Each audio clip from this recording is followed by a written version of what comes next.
So why is tracking your statistics so daggum important?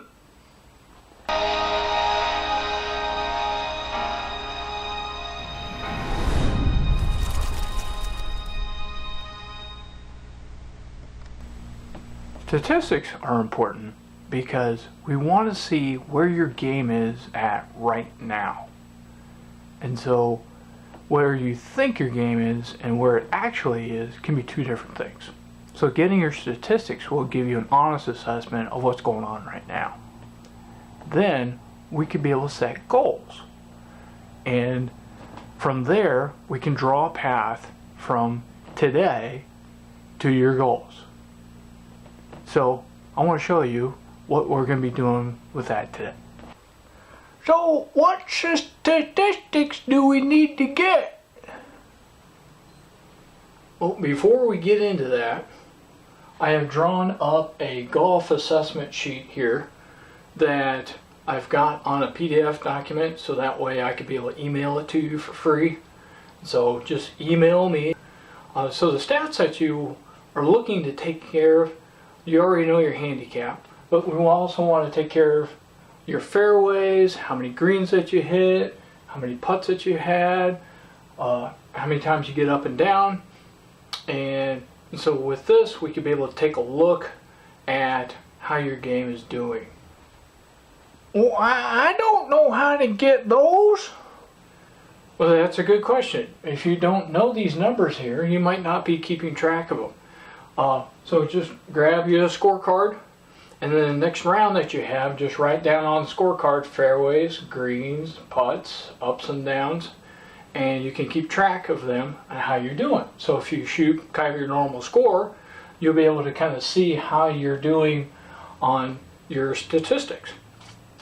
This is really helpful because you might be a guy that hits a lot of fairways, but you miss a lot of greens. So they might tell you, say, hey, we might have to work on the irons, you don't have to worry about your driver so much.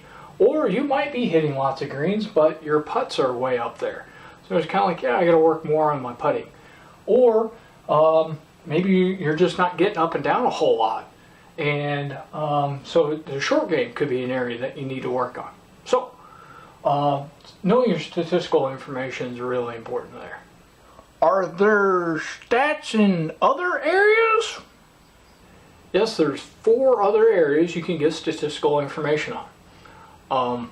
There's mechanics, and what you want to do is set up a time with your teaching professional at your local golf course and be able to sit down with him or her and say, hey, over this next hour, what I'm looking for is I want to know what's going on with my dress, my takeaway, my backswing, my downswing, my finish. And if you could tell me the good, bad, and the ugly on all that, that'd be great. And if you have time, then you could be able to say, hey, if you can give me some pointers, some things I can do to improve these areas, that'd be great. You don't have to work on them right then. You can set up other lesson times to be able to work on those down the road.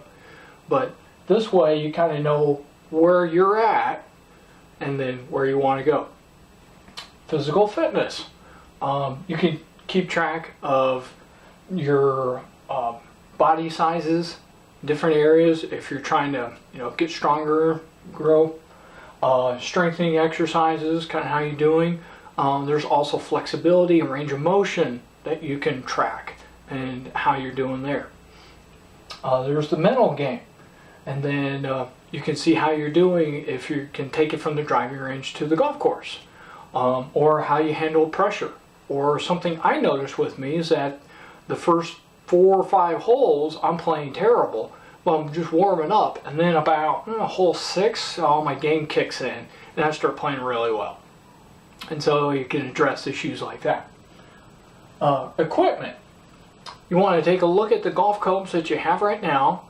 Again, go to your PGA professional at your local golf course who is club certified, and be able to get the current set of golf clubs that you have right now, if you get them tailored to you as you are right now.